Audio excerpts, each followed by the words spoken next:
Olá pessoal, tudo bom? Aqui é o professor Renato iniciando com vocês a nossa aula 6 do módulo 1 de História do Maranhão, do curso de História do Maranhão, que vai tratar basicamente mais um tema do Maranhão colonial, que hoje a gente vai trabalhar economia e política no Maranhão colonial. Vamos relatar e fazer um aspecto geral da política e da economia do Maranhão no período colonial, tudo bem?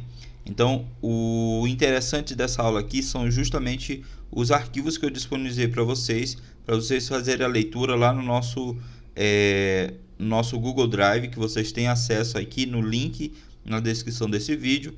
Vocês podem acessar esses arquivos, tem uma dissertação muito interessante que fala sobre todo um aspecto do desenvolvimento econômico que o Maranhão teve e justamente falando um pouquinho da pobreza no Maranhão atual. Então ele faz um percurso desde o período colonial até os dias atuais. É uma dissertação muito interessante para você fazer a leitura, para você ganhar conteúdo para esse vestibular PAS 2021, beleza? E também para o concurso e para as pessoas que querem de fato conhecer a história do Maranhão, beleza?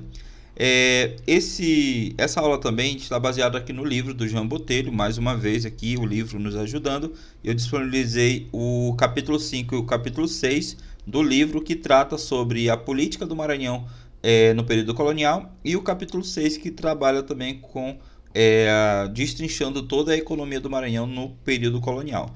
Todos esses textos estão lá na nossa pasta do Google Drive, tudo bem? Que vocês podem baixar para fazer a leitura. Beleza? Então vamos iniciar aqui falando um pouco sobre a história do Maranhão. Nós sabemos que o Maranhão se tornou uma capitania hereditária no ano de 1535. Só que nós vimos nas nossas aulas anteriores que o Maranhão não teve de fato inicialmente um interesse por parte de Portugal. Então Portugal não tinha interesse no Maranhão no início. Somado com o processo da União Ibérica, das invasões holandesas no território maranhense, da autonomia que Portugal não tinha mais porque estava dominado pela Espanha, tudo isso contribuiu para que o Maranhão tivesse uma construção histórica colonial totalmente diferente do resto do Brasil. Tudo bem? Então, não é à toa que o Maranhão se torna de fato uma colônia de Portugal e não meramente uma província ou capitania aqui no Brasil. O Maranhão era uma colônia e o Brasil era outra colônia. Então, quando a gente passa a ver a história do Maranhão dessa forma, nós conseguimos entender como é que estava montada a estrutura política e a estrutura econômica do Maranhão colonial. Tudo bem? Então, vamos passar para o nosso slide aqui para a gente poder entender de fato como é que se deu a história do Maranhão, tanto na questão político-administrativa quanto também na questão econômica. Bom, como vocês podem observar aí, né, nós temos aqui o título da aula, Economia e Política no Maranhão Colonial. Primeiramente a gente vai falar da política, né? E aí a gente vai falar sobre a política colonial no Maranhão e vamos entender vários aspectos da política maranhense naquele período para que a gente possa entender de fato como é que estava organizado administrativamente o território maranhense. Tudo bem? Então vamos lá. Política no Maranhão colonial. Primeiramente, vamos fazer um histórico. Como eu já falei para vocês, o Maranhão era uma capitania de Portugal, inicialmente, desde 1535. O Maranhão passou por um domínio francês, né, de 1612 a 1615. Em 1615, os franceses foram expulsos do Maranhão e os portugueses começaram a, de fato, colonizar o território maranhense a partir de 1616. Com a pessoa do Jerônimo de Albuquerque, ok? Beleza. Consequentemente, as atitudes do Jerônimo de Albuquerque eram atitudes muito autoritárias, do ponto de vista que ele era um militar e ele assumiu o cargo de capitão-mor. Então, inicialmente, o Maranhão era governado por capitães-mor. Só para ter um detalhe, a presença de militares era tão forte no território maranhense que de 500 habitantes que tinham em São Luís, por exemplo, naquele momento, 348 eram militares. Então, daí dá para a gente tirar um dado muito importante de que essa presença portuguesa no território maranhense não era uma presença necessariamente para desenvolver, para colonizar do ponto de vista econômico a região, mas sim para marcar presença e impedir novas invasões. Tudo bem? Então a gente observa isso na história da capitania do Maranhão e na história colonial do Maranhão. Tudo bem? Esse é um detalhe crucial que a gente deve levar em consideração. Então, o Maranhão como estado colonial é um dado interessante. O Maranhão se torna um estado colonial português no ano de 1621. Né? A lei foi criada em 1620, mas o Maranhão 1618, na verdade, e o Maranhão só foi se tornar de fato um estado colonial português em 1621. Tudo bem? Então, em 1621, o Maranhão se torna um estado colonial. E a gente vai entender por que o Maranhão passou a ser um estado colonial e não apenas uma capitania. Beleza? Nós sabemos que as capitanias, de um modo geral, elas não deram muito certo. Somente duas capitanias que prosperaram. A capitania de Pernambuco e a capitania de São Vicente, que hoje seria o estado de São Paulo. Então, por que o Maranhão não continuou sendo uma capitania? Primeiramente pelo insucesso da capitania do Maranhão, a dificuldade de colonizar o território, e aí o Maranhão, o que acontece? O Maranhão era muito distante do eixo político-econômico do Brasil naquele momento, que girava em torno de Pernambuco a São Vicente.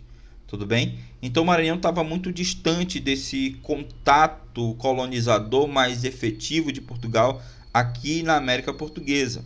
Então o Maranhão meio que montou uma estrutura política diferente do resto do Brasil. Não é à toa que, devido às invasões francesas, a coroa portuguesa resolveu marcar uma presença mais efetiva no território maranhense. E aí elevaram o Maranhão à condição de colônia de Portugal, estado colonial português, com contato diretamente com a metrópole, com Lisboa. E era um ponto estratégico do ponto de vista geopolítico para Portugal controlar o Maranhão como se fosse uma colônia de Portugal. Tudo bem? Então, esse é um fator decisivo para você entender a história do Maranhão. Ver o Maranhão como uma colônia. Porque lá na frente, que a gente vai estudar o módulo 2, que fala sobre o Maranhão no período imperial, nós vamos ver que o Maranhão vai ser contra a independência do Brasil. Por causa de quê? Porque durante o período colonial havia muitos portugueses que habitavam o território maranhense a fim de demonstrar que essa área seria de Portugal e não seria mais invadida por ninguém. Então Portugal se preocupou em mandar pessoas para cá, principalmente militares, para justamente ocupar o território maranhense e impedir novas invasões. No processo de independência do Brasil, o Maranhão se posiciona contra, porque a elite que governava o Maranhão naquele momento era o quê? De origem portuguesa. Então eles não iam ser a favor da independência do Brasil em relação a Portugal. Esse é um detalhe fundamental, que a gente deve entender por que o Maranhão tem que ser visto como uma colônia e não como uma capitania. O poder da Câmara Municipal. Em 1619, antes mesmo da criação do Maranhão como estado colonial, houve a criação da Câmara Municipal de São Luís. Tudo bem? Essa mesma Câmara Municipal que existe até hoje, é o mesmo prédio daquele período. Ok? É um prédio que foi reformado, é lógico, né? Que no ano passado completou seus 400 anos. Foi criado em 1619, no ano de 2019, completou 400 anos da criação da Câmara Municipal de São Luís, que tinha função não meramente legislativa, como é hoje, né? A Câmara Municipal, ela legisla no município, ela cria leis para o município. Naquele período, a Câmara Municipal aqui de São Luís, de fato, ela tinha poderes muito além dos poderes legislativos. Ela podia até legislar, que isso não era nem competência dela, mas ela tinha o poder também de administrar, tinha o poder também de fazer julgamentos.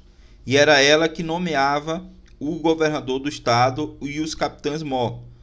Nomeava juízes, nomeava procuradores, nomeava o próprio governador e nomeava os capitães-mor, que eram aquelas pessoas que de fato administravam o território maranhense. Tudo bem? Então, a presença da Câmara Municipal ela vai ser decisiva para o processo colonizador português no território maranhense, porque ela vai ser a porta-voz da coroa portuguesa aqui no território maranhense. Isso é importante. Tudo bem? Então, ela atendia os interesses de Portugal no Maranhão. Independência do Maranhão. Como eu falei para vocês, o Maranhão ficava distante do eixo colonizador português. O Maranhão tinha uma construção histórica diferentemente do resto do Brasil, foi invadido por franceses, tinha ameaças espanholas, tinha ameaças inglesas, tinha ameaças holandesas. Tudo isso fez com que o Maranhão se destoasse do restante do Brasil. E aí Portugal, em 1621, criou o Estado do Maranhão, que era uma região tão vasta, mas tão vasta, que incluía aproximadamente 7 estados, incluindo o Ceará, pertencia ao Maranhão, o Piauí pertencia ao Maranhão, o Pará pertencia ao Maranhão, o Amazonas pertencia ao Maranhão, o Tocantins pertencia ao Maranhão, o estado de Goiás pertencia ao Maranhão e também o estado do Amapá. Então toda essa área era Maranhão. Daí dá para entender a importância do Maranhão no período colonial. A riqueza que o Maranhão vai ter no período colonial vai ser um dos fatores justamente que vai estar incluso nessa vastidão de território. Vastidão de território, vastidão de riquezas. Tudo bem? Bom, então o Maranhão era meio que independente da relação do Brasil. Então a gente tem que entender o seguinte: quando a gente está estudando a história do Maranhão, a gente estuda a história do Maranhão diferentemente da história do Brasil. A história do Brasil é uma, colonial é uma, e a história do Maranhão é outra. Somente em 1755 que o Maranhão vai passar a fazer parte do Brasil colonial. Tudo bem? Fazia antes da chegada dos franceses, mas só volta a ser parte integrante do Estado colonial brasileiro somente em 1755, quando o Marquês de Pombal muda algumas diretrizes administrativas no território brasileiro, território da América Portuguesa. Beleza? Vamos avançando. Capitania do Brasil e capitanias do Maranhão. Bom, nós sabemos historicamente, quando a gente estuda a história do Brasil, que as capitanias não deram certo, né? Então é muito comum a gente falar, olha, as capitanias hereditárias não deram certo, somente São Vicente e Pernambuco deram certo, que davam lucro para Portugal.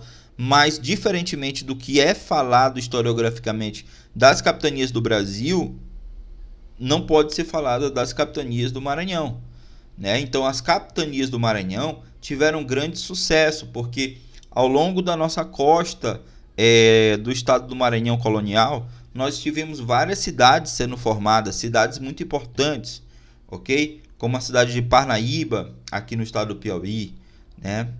As cidades, por exemplo, de Belém, as cidades por exemplo, aqui no próprio Maranhão, cidade de Caxias, as cidades mais importantes da região Nordeste foram formadas devido ao sucesso das capitanias do Maranhão. Essas capitanias, elas representaram de fato uma ocupação, principalmente do litoral desse território. Tudo bem? Então, muitas cidades se desenvolveram do ponto de vista político-administrativo devido a essa onda de Portugal dividir o Maranhão colonial em capitanias. Tudo bem? O Maranhão colonial dividido em capitanias. Tudo bem? Vamos para frente. Expansão holandesa pelo Nordeste. Outro fato importante também que faz parte dessa política do Maranhão colonial é a expansão holandesa pelo Nordeste. Quando os holandeses invadiram o território, boa parte do Nordeste, fundaram também muitas cidades, desenvolveram também, expandiram também a política dos engenhos de açúcar. E essas políticas do engenho de açúcar tinha toda uma estrutura urbanística sendo montada. Quando se montava um engenho de açúcar, eu tinha uma espécie de vila próximo ao engenho de açúcar, eu tinha igrejas, eu tinha capelas, e isso faz com que a gente tenha justamente o embrião de várias áreas urbanas do território maranhense, do território nordestino, sendo influenciada pela política comercial holandesa. Então, a política dos engenhos como força motriz para gerar uma urbanização inicial foi determinante para o surgimento de várias cidades nesse período colonial. Esse é um detalhe fundamental também para a gente poder entender a história do Maranhão. Pilares da colonização do Maranhão. Então a gente vai falar agora aqui quais eram os elementos essenciais do processo colonizador português no território maranhense. Primeiro deles, ocupação dificultosa. Então o Maranhão deu muito trabalho para ser colonizado por Portugal. Primeiramente, o Maranhão não foi colonizado porque houve dificuldade de Aires da Cunha, né, de João de Barros chegarem aqui no território e colonizar devido à inimizade com os povos nativos, principalmente da tribo dos Tupinambás. Então, os índios vão ser contra a colonização portuguesa no início, então deu uma dificuldade para Portugal. Logo em seguida, o Maranhão é invadido pelos franceses e fundada uma colônia francesa no Maranhão, a França Equinocial. E aí Portugal tem que mandar tropas para justamente expulsar os holandeses, os franceses. Logo em seguida, começa o processo de colonização do território brasileiro e não passou 16 anos desse processo de colonização do território brasileiro, os holandeses vêm e invadem o Maranhão e passam 4 anos aqui. Então Portugal precisa reunir forças novamente para poder expulsar os holandeses no território maranhense. Logo em seguida, nós temos a revolta de Bequimão, que é outro problema que Portugal tem que solucionar no território maranhense. Então, a ocupação de Portugal no Maranhão foi muito dificultosa, foi muito difícil. E por isso que Portugal nomeava pessoas que eram militares para governar o Maranhão. Então, um dos pilares da colonização do Maranhão é justamente isso. Devido à colonização dificultosa, eu coloco militares para governar o Maranhão. Se vocês pegarem um dos textos que eu disponibilizei do livro do João Botelho, vocês vão observar que nesse livro possui uma lista completa de pessoas que governaram o estado do Maranhão. E se vocês pegarem, 90% dessas pessoas que governaram o estado do Maranhão eram militares. Tudo bem? Então isso era uma preocupação que Portugal tinha. Não meramente de explorar economicamente o território, mas de manter o território apaziguado, sem muitos conflitos, sem invasões e por aí vai. Beleza? Presença portuguesa, como já falei para vocês, Portugal precisava de fato ocupar o território maranhense e saber o que estava acontecendo por aqui.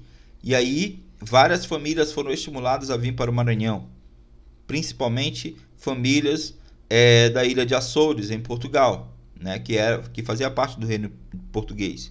Então esses portugueses vieram para o território maranhense para justamente ocupar cargos na política, e essas pessoas eram pessoas que representavam a coroa portuguesa. Tudo bem? Então, lembre-se desse detalhe. Ação dos padres jesuítas. Os padres jesuítas tiveram uma missão muito importante no território maranhense. Primeiramente, da catequização dos povos nativos para serem utilizados como escravos. Logo em seguida, há uma negativa da escravização dos povos nativos pelos padres jesuítas, que utilizavam esses índios para serem seus próprios escravos, mas não queriam que os fazendeiros tornassem eles escravos. Então os padres daquele momento, eles catequizavam os índios para explorar a sua mão de obra, principalmente na coletagem das chamadas drogas do sertão, que a gente vai falar já já sobre a economia do território maranhense. Então a presença da Igreja Católica, a presença dos padres jesuítas foi determinante para que o Maranhão tivesse uma tradição católica muito forte até hoje, né? E também que o Maranhão tivesse algumas atividades, principalmente atividades extrativistas, sendo desenvolvidas a mando dos padres jesuítas, que catequizavam os índios e tornavam eles seus próprios escravos. Mas eles não chamavam de escravos, tudo bem? Esse é o detalhe. Exploração econômica sem prioridade inicial. Então Portugal não tinha prioridade de explorar economicamente o Maranhão, porque o eixo econômico que Portugal tinha na América era Pernambuco e São Vicente. da onde ele tirava o lucro da produção de açúcar. Então o Maranhão efetivamente não interessava economicamente Portugal. O interesse no Maranhão era o quê? De vigiar o território, de vigiar se alguém pudesse de fato invadir o território maranhense. Então a exploração econômica no início não era prioridade de Portugal. Tudo bem? Escravização ou escravidão. A escravidão nesse período ela foi mais indígena do que propriamente africana. Então, devido aos problemas que Portugal teve também durante a União Ibérica, Portugal perdeu muitas das suas colônias no continente africano. E era de lá que os portugueses, né, os mercadores de escravos, traziam de fato a maioria dessas pessoas para trabalhar de forma forçada aqui no território brasileiro. E como o eixo econômico do Brasil, da América Portuguesa, era em Pernambuco e São Vicente, a maioria dos escravos iam para Pernambuco e São Vicente. Como o Maranhão não tinha ainda um potencial econômico muito grande, muitos escravos acabavam não vindo para cá. Tudo bem? E isso fez com que os índios fossem o grande alvo da mão de obra escrava no território maranhense. Então, se eu não tenho condição de ter uma produção efetiva e que dê lucro para Portugal, eu preciso de fato diminuir os custos. E diminuir os custos era justamente utilizar a mão de obra indígena. E aí entrava justamente numa briguinha. Os colonos que produziam alguma coisa aqui no Maranhão queriam escravizar os índios. Já os padres que utilizavam os índios para a coleta das drogas do sertão não permitiam que os índios de fato se tornassem mão de obra dos fazendeiros. Tudo bem? E aí eles entram em choque.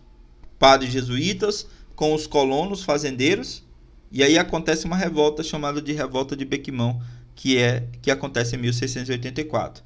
Então tudo está ligado aqui, pessoal. É interessante que a gente, entendendo essas características gerais, a gente vai chegar na Revolta de Bequimão e vai observar que todos os fatores, todos os elementos da revolta já são características do período colonial maranhense. Tudo bem? Então, nós teremos dificuldade de ter escravos de origem africana e teremos maciçamente no período colonial, é bom de se ressaltar, porque já no período imperial já era proibido escravizar os índios, mas no período colonial, principalmente nesse primeiro momento até a Era Pombalina, maciçamente a mão de obra indígena. Tudo bem?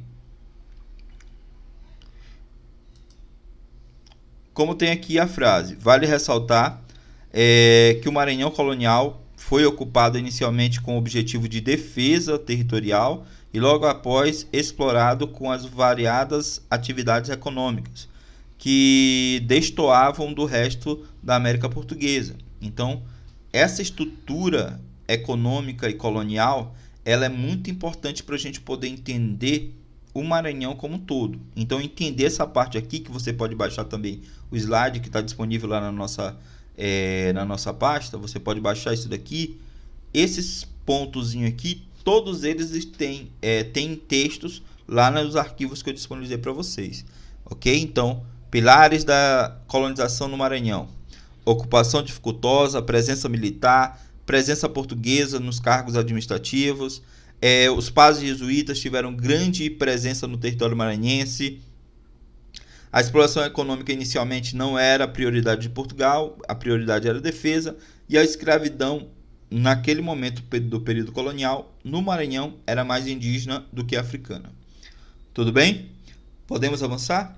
Vamos avançar agora para a questão econômica do território maranhense. Vamos falar sobre economia colonial do Maranhão. Então, falaremos agora sobre as características econômicas do território maranhense no período colonial. Bases econômicas do Maranhão colonial. Primeiramente, extrativismo, e aí destaca-se justamente o extrativismo vegetal, ok? Algumas algumas seringueiras no território maranhense também, era pouco, mas existiam, né? Nós temos também a extração de outros elementos da natureza. Nós temos a caça, a pesca como atividades primárias aqui sendo utilizadas maciçamente pelos povos nativos, né? Então a economia do Maranhão nativo era de acordo com o extrativismo, ou seja, retirada da natureza aquilo que ela oferecia para esses povos. Então era muito comum esses povos, de fato, por exemplo, não plantavam o algodão, mas eles extraíam o algodão, por exemplo, da floresta. Então isso era uma coisa muito comum no Maranhão colonial. Tudo bem? Presença da pequena lavoura, esse é um detalhe fundamental. Enquanto no Brasil colonial havia uma monocultura da cana-de-açúcar, no Maranhão a cana-de-açúcar não vai se desenvolver tanto, mas aqui vai ser a pequena lavoura. Vai ter cana-de-açúcar, mas em pequena escala. Vai ter algodão inicialmente, mas em pequena escala. Vai ter a mandioca, mas em pequena escala. Então, aqui a presença é da pequena lavoura, não é dos grandes latifúndios. Não configura um sistema do plantation aqui no território maranhense. Lembrando que o plantation era praticado em toda a América, inclusive no Brasil colonial. Mas no Maranhão o que vai se destacar é a pequena lavoura. Tudo bem? Pecuária. A pecuária foi muito importante para a ocupação do interior do Maranhão. Esse é um detalhe fundamental. Se cair em qualquer prova, seja na geografia ou seja propriamente na história, você já tem uma ideia fundamental da ocupação do território maranhense no interior. Então a pecuária viu que as áreas próximas ao litoral estavam saturadas e a pecuária foi a força motriz para a ocupação do interior maranhense, principalmente nos vales do Itapecuru, do Mearim e também do Rio Muni. Tudo bem? Esses foram os principais locais de ocupação das fazendas criadoras de gado naquele momento, ou seja, da pecuária desenvolvida no território maranhense. Ela foi o grande propulsor da ocupação do interior maranhense. Insucesso da grande lavoura, como já falei para vocês, diferentemente do restante da América Portuguesa, do Brasil colonial, no Maranhão não se desenvolveu grandes monoculturas, né? Nesse período inicial. A partir da chegada de Marquês Pombal e as ordens pombalinas no território maranhense, no território brasileiro, é que se desenvolveu a monocultura do algodão. Mas nesse princípio colonial português, século XVII, início do século XVIII, aqui vai se destacar principalmente a pequena lavoura, não a grande lavoura. Não havia uma monocultura de fato no território maranhense. Havia uma variabilidade de produtos bem maior do que o restante do Brasil. Então, enquanto Pernambuco só era cana-de-açúcar, o Maranhão vai ter cana-de-açúcar, vai ter algodão, vai ter drogas do sertão, vai ter extrativismo, vai ter pecuária. Então, o Maranhão, apesar de ter uma economia pequena em relação a Pernambuco, tinha uma variabilidade de atividades econômicas sendo desenvolvida diferente do restante do território brasileiro, do território da América Portuguesa. Tudo bem? Então, no Maranhão, nesse princípio, não vai se desenvolver uma grande lavoura de cana-de-açúcar, apesar da gente ter grandes fazendas de açúcar, grandes fazendas de cana-de-açúcar no Vale do Itapecuru e no Vale do Rio Mearim. Tudo bem? Então, esse é um detalhe fundamental. Pequena lavoura, sucesso, e grande lavoura, insucesso. Escravidão e pobreza, um detalhe fundamental que o padre Antônio Vieira escreveu, né? Um texto que tem bem aí no arquivo que eu disponibilizei para vocês, que ele descreve basicamente o seguinte: olha, o Maranhão era pobre, não tinha uma grande produção de açúcar porque aqui não tinha escravos de origem africana. E que os índios não eram, de fato, um assunto fácil de se tratar do ponto de vista de tornar eles escravos, porque a igreja protegia os índios. Ok? Então, como a igreja protegia os índios, faltava mão de obra no território maranhense. E se faltava mão de obra, não tinha como o Maranhão produzir em larga escala. Então, a tendência é que o Maranhão, de fato, fosse mais pobre, uma colônia mais pobre do que o Brasil de fato. Tudo bem? Só que o livro do Jean Botelho também traz outros textos que diz que faz uma espécie de rebate aquilo que o padre Antônio Vieira de fato falou sobre o Maranhão. Já, por exemplo, algumas historiadoras reconhecidas que tem no livro do Jean Botelho dizem que o Maranhão, por ter essa variabilidade de produtos, acabava aqui sendo bem mais lucrativo para Portugal ter um território que gerava mais produtos do que a monocultura açucareira, tanto de Pernambuco quanto de São Vicente. Tudo bem? Então esse é um detalhe fundamental. E também outro detalhe, o açúcar ele passa a ter crises já no finalzinho do século 17. Essas crises do açúcar, devido à concorrência do açúcar holandês, das Índias Ocidentais, fez com que outras atividades econômicas fossem muito valorizadas, né? Um detalhe fundamental também, que a gente vai falar mais na frente da cultura do algodão, que o algodão também vai no Maranhão ter grande sucesso, ter grande importância, porque quando a Inglaterra perdeu os Estados Unidos, que era a colônia da Inglaterra, a Inglaterra deixou de comprar algodão dos Estados Unidos e passou a comprar algodão do Brasil. E cerca de 80% da produção de algodão do Brasil pertencia ao Maranhão. Então o Maranhão ele teve grande sucesso na produção de algodão também devido a esse processo de independência dos Estados Unidos, isso já no século XVIII, né? Então a gente vai chegar até lá. Olha só. Então, escravidão e pobreza. O Maranhão seria pobre porque tinha poucos escravos, pouca mão de obra africana, já que os índios estavam protegidos pela igreja. Drogas do sertão. Talvez os principais produtos antes do algodão teriam sido as drogas do sertão. E aí destaca-se vários tipos de produtos, dentre eles a própria pimenta, né? A própria castanha do caju também era um produto muito valorizado na Europa. Então as drogas do sertão seriam uma espécie de substituição das especiarias que Portugal buscava nas Índias. Então não precisava mais ir às Índias para poder buscar as especiarias. Buscava as especiarias agora aqui no Brasil. Buscava as especiarias aqui no Maranhão, as chamadas drogas do sertão. Tudo bem? Uma gama de produtos muito importantes, né, que vocês podem de fato observar aqui, ó. Essa gama de produtos aqui que você está observando, urucu, a própria castanha, e diversos outros produtos que faziam parte dessas drogas do sertão eram muito valorizados na Europa. Tudo bem? E ao invés de buscar as especiarias lá nas Índias, que era mais longe, buscava as drogas do sertão aqui no território maranhense. Então esse foi um dos principais produtos, a coleta das especiarias maranhenses, as drogas do sertão aqui no norte do território. Cultura do algodão. Como eu falei para vocês, inicialmente o algodão era extraído da natureza pelos povos nativos. Logo em seguida, o algodão passou a ser uma droga do sertão. E depois, o algodão passou a ser uma monocultura. Uma atividade muito lucrativa devido à expansão das indústrias na Europa. Então, os europeus precisavam de matéria-prima para a fabricação de roupas. E o Maranhão tinha um potencial na produção de algodão muito grande.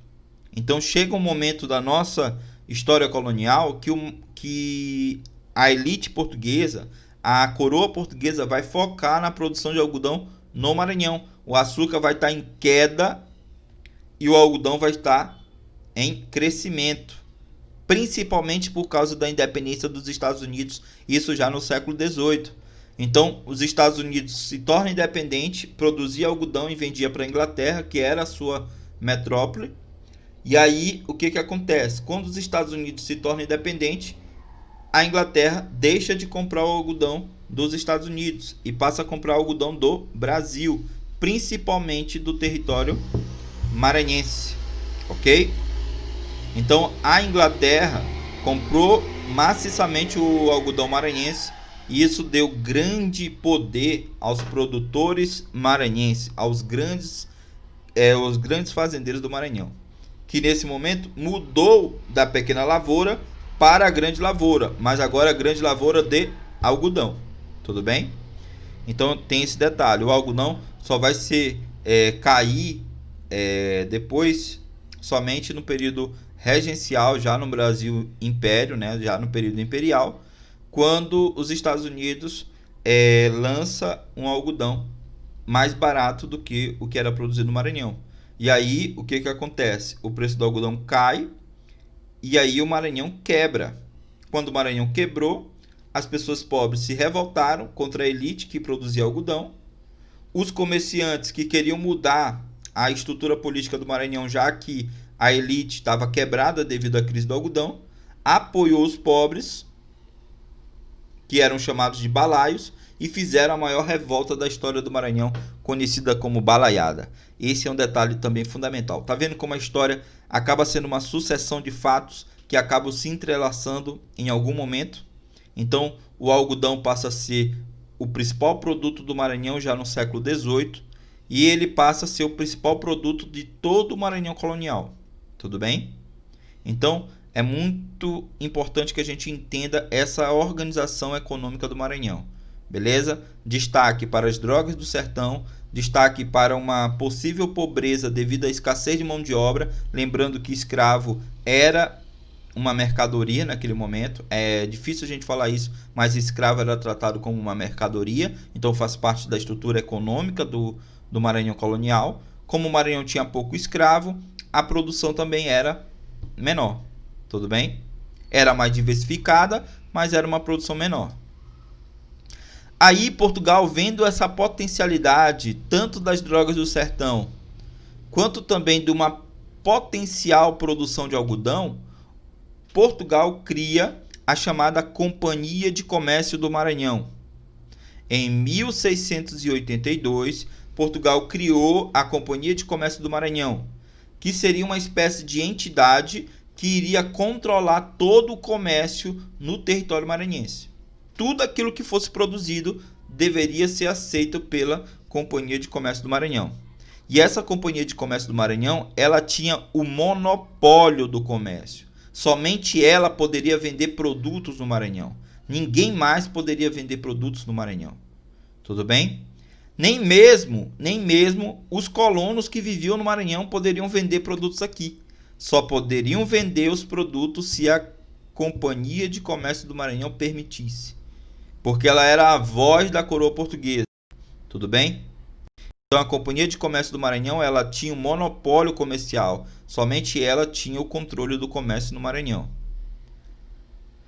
Imposições da coroa portuguesa. Por exemplo, se os fazendeiros do Maranhão, não, agora a gente vai produzir cana-de-açúcar, e a coroa portuguesa dissesse, não, vocês vão ter que comprar o açúcar vindo de Pernambuco.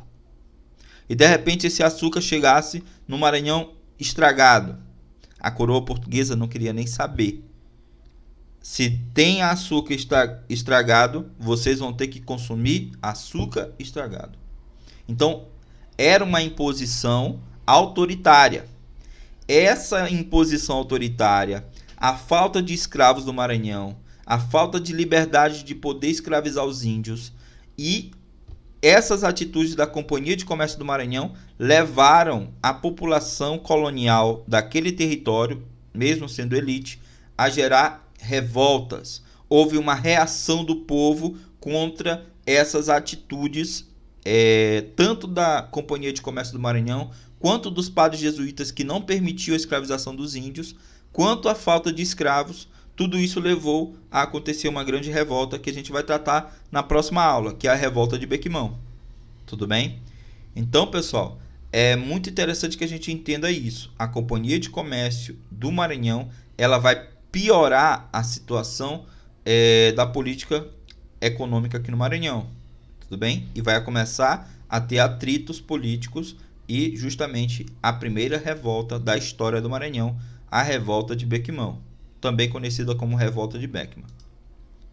Ok? Aí tem aqui um texto. A coroa portuguesa não concentrou investimentos na cultura açucareira do Maranhão e por isso por esse motivo, grande parte da economia do estado era a da coleta de drogas do sertão.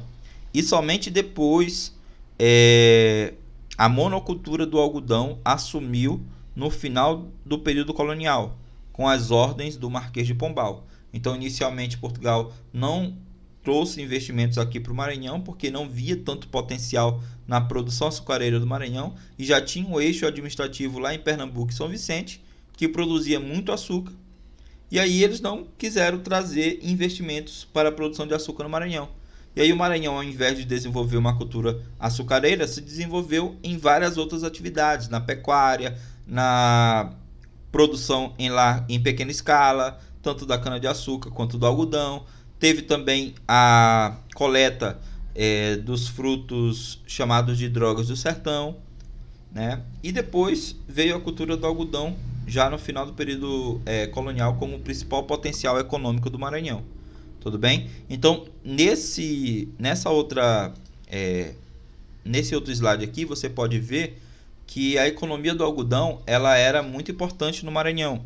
Então, você vê aqui, ó, a produção de algodão no Brasil. Você tem essa linha vermelha aqui, o Rio de Janeiro. Você tem essa linha verde aqui, o estado do Pará. E essa linha azul, o estado do Maranhão. Observe a diferença da produção de algodão do Maranhão para o estado do Pará e o estado do Rio de Janeiro, que eram os dois seguintes maiores produtores de algodão do Brasil. Nem se juntasse o Pará e o Rio de Janeiro, chegava na metade da produção de algodão no Maranhão. Só para vocês terem noção de como o algodão era importante para a economia maranhense, para a economia brasileira naquele momento. Tudo bem? Tranquilo? Então, pessoal, essa foi a nossa aula. Espero que vocês tenham gostado. E agora não deixe de ler os textos que eu disponibilizei para vocês. E essa é a nossa penúltima aula do módulo 1. Na próxima aula a gente vai falar sobre revoltas coloniais, dentre elas a revolta de Bequimão. E aí a gente fecha o módulo 1 e já se prepara para o nosso simulado. Beleza? Então, pessoal, até mais. Não deixe de compartilhar esse vídeo e também ler os textos. Valeu!